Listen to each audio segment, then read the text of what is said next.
There isn't a conspiracy theory against Washington, but rather the results of a rule book that saves the head by sacrificing the knees.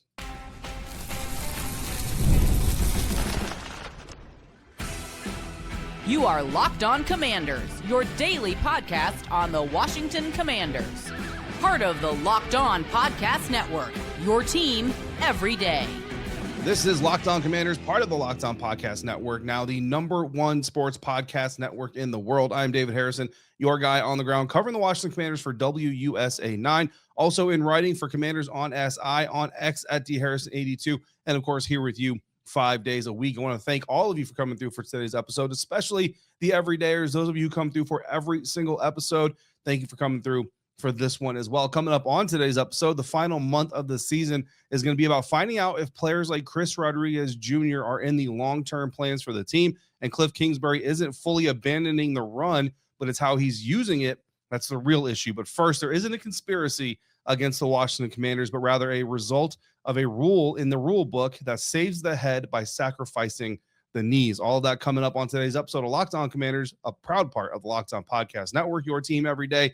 And it's all brought to you by FanDuel. If you want to be right in the middle of the action this season, visit FanDuel.com. Place your NFL live bets all year long. It's Mailbag Wednesday time, and I'm here to tell you right off the bat, there is not a conspiracy against the Washington Commanders or the Washington Commanders players. The results that we're seeing on the field, specifically about knee injuries, are rather a result of the rule book that prioritizes saving the head over the knees. Insider Tia came through with a couple of questions that we're going to kick off this mailbag episode with.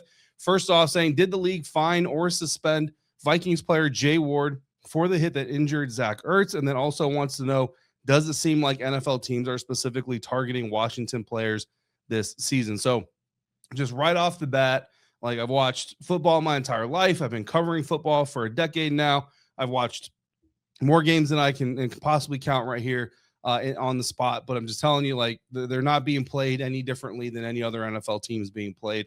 You know, division rivals will ramp up a little bit every once in a while. You sense a team has a little bit something to prove, and certainly the Vikings were one of those teams that had something to prove, but really not defensively, more offensively. So no, I don't think there's any type of, you know, let's go get these guys specifically. Let's, you know, no head hunting is going on, nothing like that. So, you know, the injuries, every time there's a really bad season of injuries, it's very, very common for questions like this to come up. So I totally get the question, totally understand that, you know, and that people feel this way or just kind of curious about it. But no, I don't see anything happening. Talking to the guys, they don't sense anything happening. Talking to the coaches, they don't sense anything happening outside the ordinary, just competitive football. And just, you know, every team deals with injuries. Unfortunately, this year is Washington's turn to deal with more injuries, I think, than anybody else, and more certainly than usual, even if there's another team out there dealing with more. As far as whether or not the league is going to fine Vikings DB Jay Ward, that is the young man who put the hit on Zach Ertz. He was not suspended. The suspension would have been handed down early in the week. However, fines for every game are handed out on Saturdays. So we'll find out on Saturday if Jay Ward gets fined.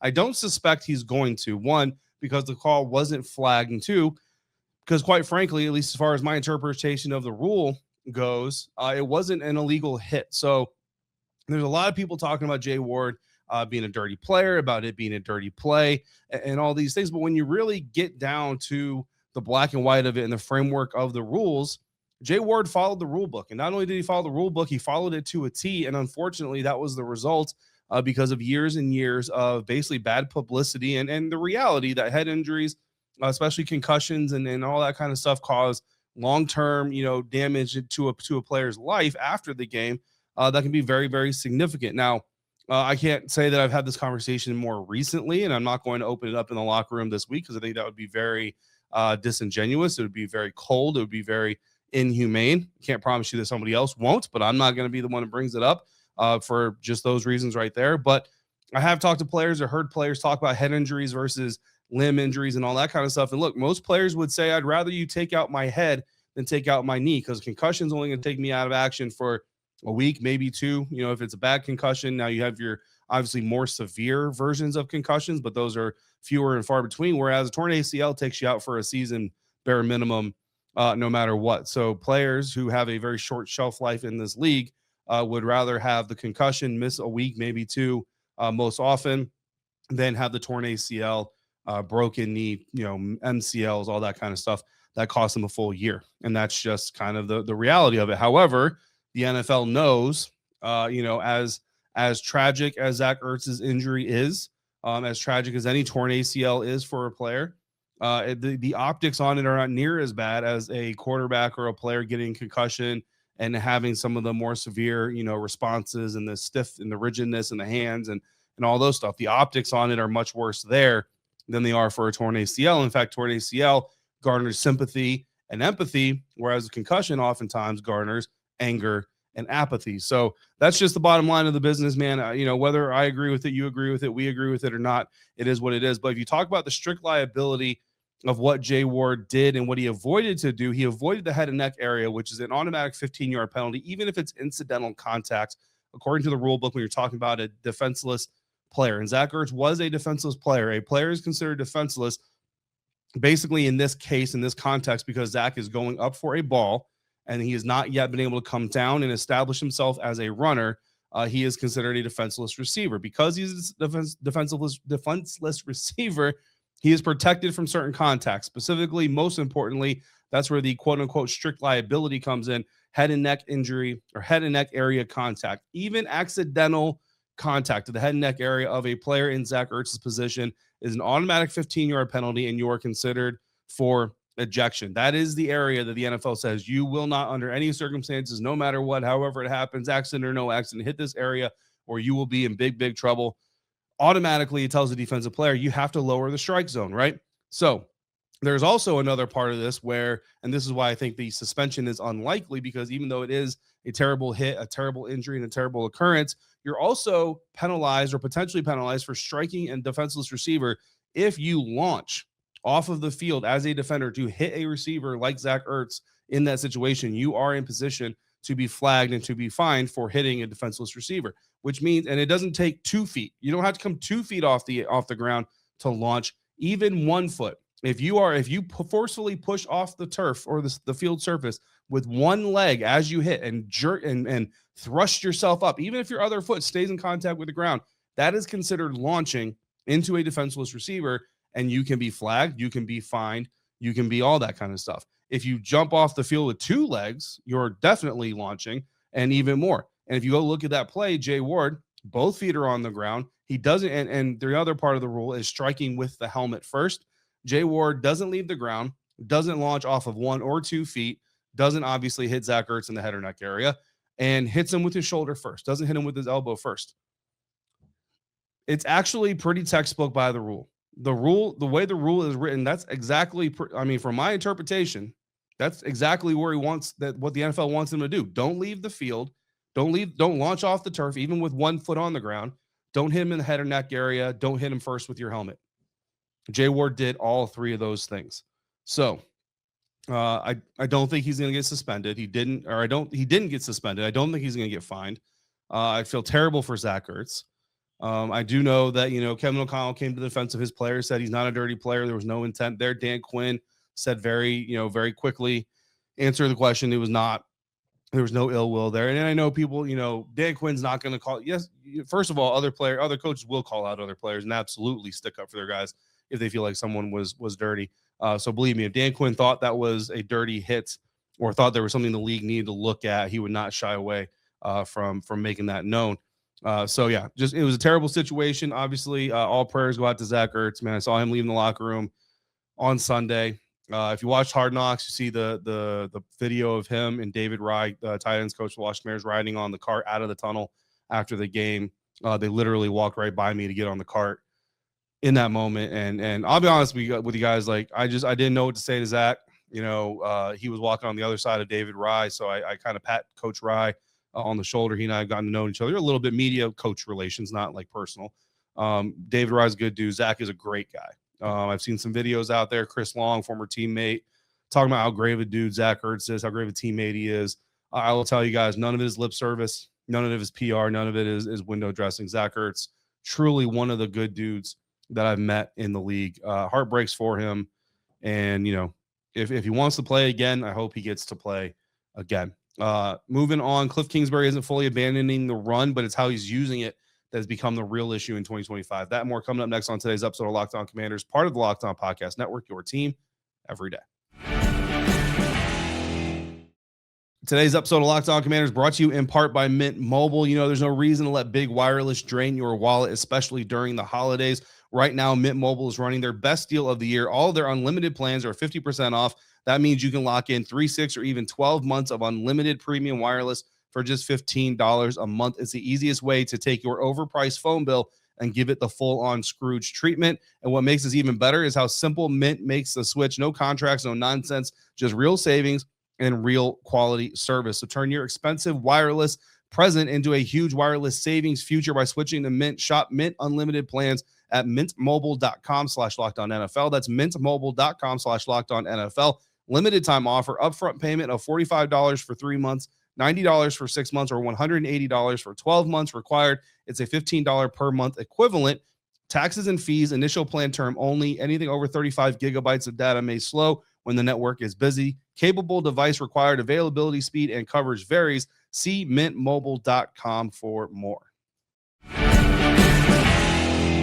Thank you for making Locked On Commanders your first listen of the day, and thank you for making Locked On the #1 sports podcast network. If you're a true diehard Washington Commanders fan, the Everydayer All Access tier is built for you. You'll get one-on-one text access with me, all access episodes, an exclusive newsletter, and a 15% discount to the Locked On merch store. Head to lockedoncommanders.supercast.com to join the Everydayer Club and unlock all access. You can also find a link in the show notes of this very episode. Kliff Kingsbury isn't fully abandoning the run this season, but it's how he's using it that is the real issue. We're going to talk about this thanks to insiders Will and Dr. Wonderful. Will came through and asked, why is the run game being neglected when it is healthy, consistent, and seemingly the best part of the team? Dr. Wonderful wants to know, if Kliff Kingsbury doesn't get a head coaching job this offseason, is there a chance Dan Quinn fires him instead of bringing him back? We've got a short answer and a long answer. Dr. Wonderful's answer is a little bit shorter, so we'll get to that one after we get through the long part. So I have been on the train, along with most of you, of Kliff Kingsbury is just flat out neglecting the run. However, after doing a deep dive research for this very question, I've actually come to find out that that is a myth, at least in the static definition of neglecting, because Kliff Kingsbury is actually running the ball this year more than he ran the ball last year. That doesn't mean there's not a problem. It just means that the problem is more in the fine details than in the overall numbers. Kliff Kingsbury is running the ball on first down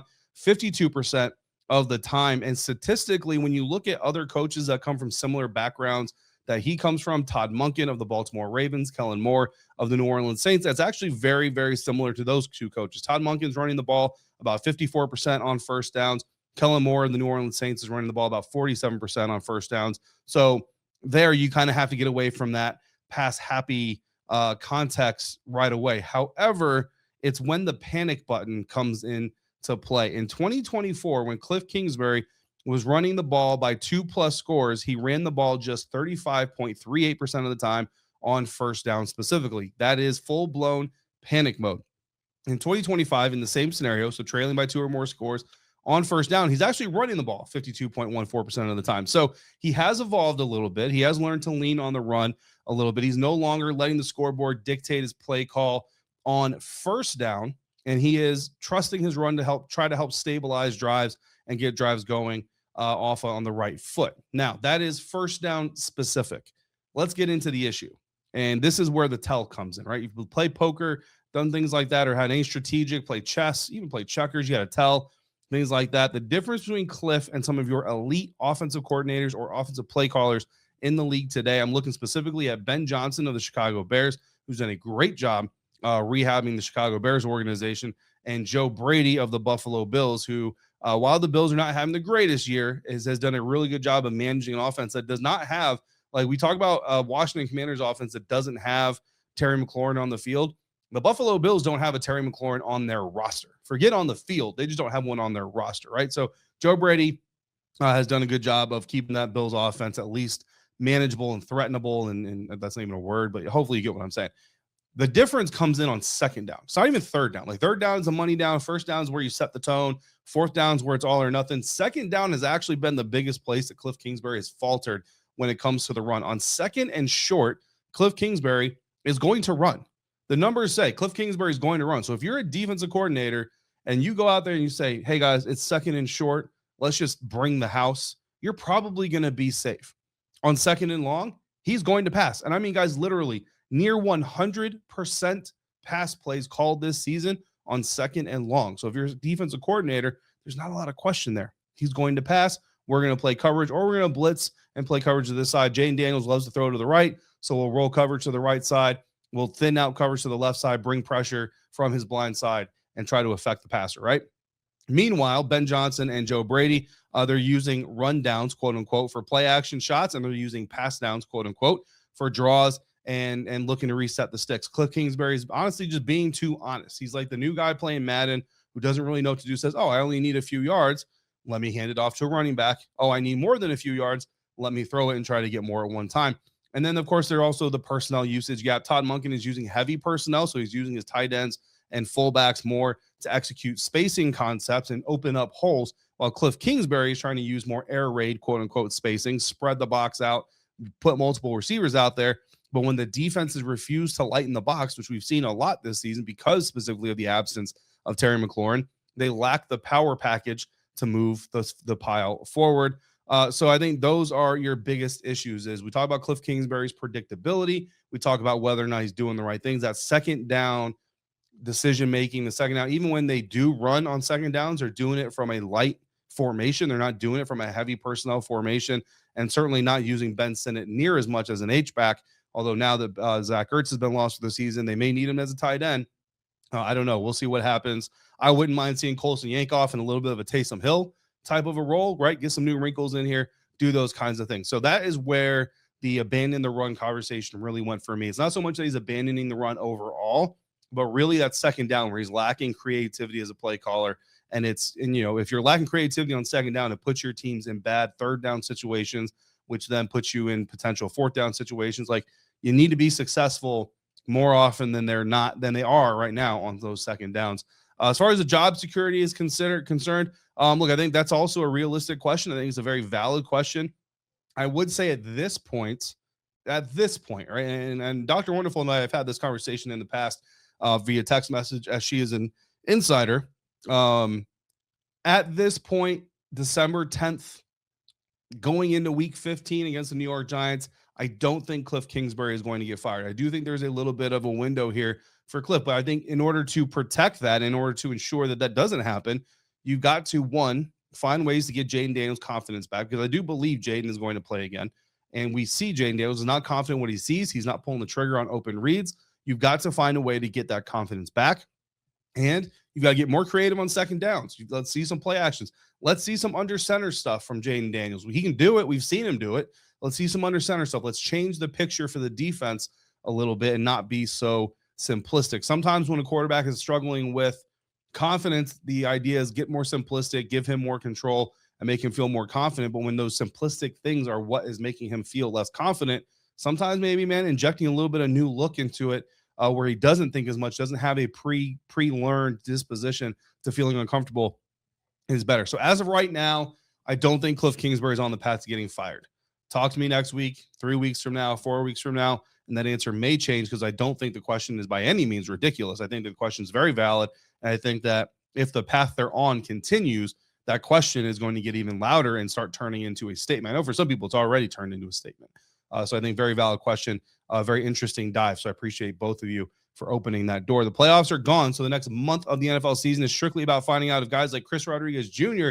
can be players of the future for the Washington Commanders. That coming up next on today's episode of Locked On Commanders, part of the Locked On Podcast Network, your team every day.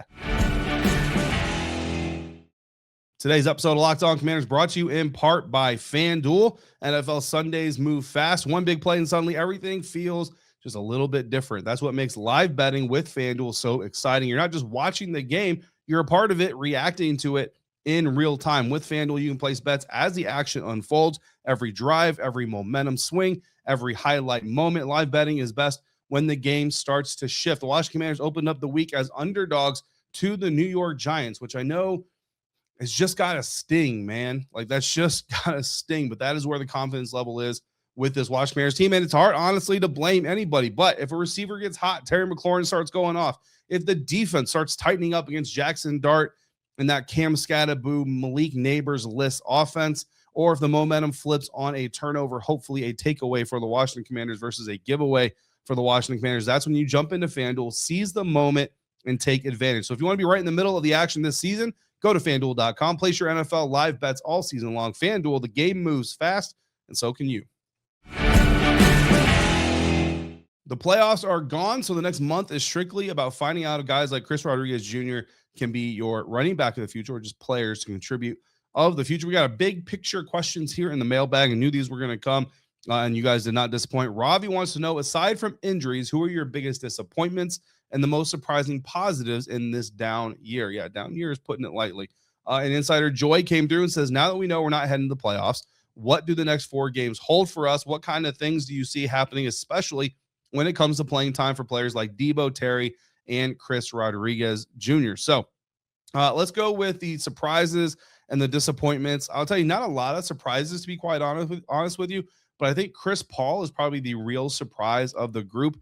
Stepped up in a way that I don't think anybody predicted. Like, nobody was like, Chris Paul needs to be the starting left guard of this team. In fact, Chris Paul was a bubble player for pretty much everybody I know getting towards the end of training camp and the preseason. So Chris Paul has been a very positive surprise. He is a contract year player. He's a pending free agent next year. So we'll see what happens with that and whether or not the team, 1, wants to bring him back, which I believe they probably do.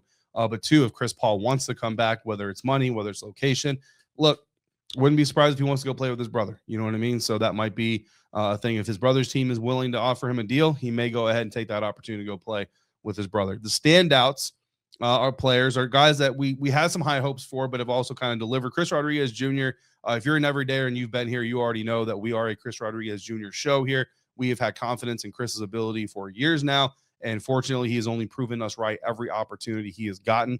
Dorrance Armstrong, we came into the season talking about all the pressures he got last year, just needing to take that next step and start closing. He was closing them, and he was doing it at a career pace before a torn ACL took his season, unfortunately. Will Harris, a guy who we only got to see a little bit of until recently, and yes, the defense has not been doing great overall, but Will has been a bright spot in a dark year for sure. So not necessarily surprises, but guys that we're happy confirmed our expectations. Dietrich Wise Jr. was a guy that we came in, a little bit of hope, a little bit of optimism, but didn't really know a whole lot about him. Had him on the show shortly after he signed. Was a great conversation, and I'll tell you that, like, you know, he's been one of the guys I seek out to say hi to pretty much every time I get into the locker room, especially now that he's back rehabbing with the team. But in the window that we did get to see him, which was very short, I thought he looked really, really, really good, and I think this defense certainly sorely missed him after he left. As far as the disappointments for this season, those were a little bit more plentiful. Jaden Daniels comes to mind. Not disappointed in him as much as I'm disappointed for him.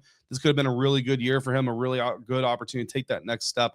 But now it's turned into an overcoming adversity year where he'll basically have to come back and try to be a quote-unquote comeback player of the year candidate next year, although the NFL is trying to get away from voting for guys who just had down years as comeback players of the year, although Jaden's is injury-filled, so I don't know. We'll see how that gets handled next year. First off, you got to get things back on the right track, right? Ben Sinnott, I think we were hoping a lot more growth out of Ben. And again, I'll say this with the caveat of it's December 10th, right? We've got 4 games left. Obviously, his play is going to go up with Zach Ertz being injured, so we'll see if he continues to be in that pocket by the end of the season. Quan Martin, I think, is a little bit more of a scheme fit usage thing. They're not running him forward or in the box near as much as I think they should. Frankie Louvu, similarly, I think there's some scheme things there that need to get fixed. Last year, they called him their version of Micah Parsons. Frankie Louvu not moving around near as much as Micah Parsons moved around in Dallas and moves around in Green Bay. As far as looking ahead, to answer Joy's question, I don't think we're going to see a full shutdown of the roster, especially with the key players, partially because you don't have that many players that you can do that with, right? You just don't have all those guys. But I think that, you know, this little nick may turn into more of a situation than it usually would this time of year, if that makes sense. Specifically regarding players like Bobby Wagner, I think he'll be handled a little bit more delicately. Maybe you'll see the opportunity for guys like Jordan McGee to get more reps, things like that. And as far as, you know, wanting to get younger, you know, at certain positions, trust me, there are voices in the building that want to see what these young guys have to offer just as much as there are outside. But ultimately, those decisions will be made by the people who are hired to make those decisions. And again, Chris Rodriguez Jr., it's his opportunity. And I think one of the focal points needs to be using him as a little bit more of a bell cow. Another thing about Kliff Kingsbury's run game handling that I haven't really necessarily appreciated is it's been very formatted. It's been very much silhouetted in a specific way. Chris Rodriguez to open the game, Ja'Cory Krosky Merritt and Jeremy McNichols in the middle, and then Chris Rodriguez at the end if we're carrying a lead. And I just think you need to sprinkle more into it, man. And get more two-back sets in there and use both those guys. Use Chris as a lead blocker at times. I just think there are things that you can do with this run offense that Kliff Kingsbury has, for one reason or another, just not decided to dive into. The good news is, every time Dan Quinn comes out and makes a statement about the run game is incredibly important to us and we've got to lean heavier on it, typically that next week, it happens. The frustrating part is that it seems to take Dan Quinn saying that in order for it to happen continuously before we revert back to this pass happy approach, especially in second and long and multiple score deficit situations. That's going to do it for today's mailbag episode. Another great one from the insiders. Next time on Locked On Commanders, we're going to break down everything coming up with the New York Giants matchup. Patricia Traina and I will get together for Crossover Thursday. Make sure you are subscribed and follow Locked On Commanders so you get all the latest episodes. Again, you can follow me on X at dharrison82. You can follow me on Instagram at dharrison_82, trying to get better over there as well.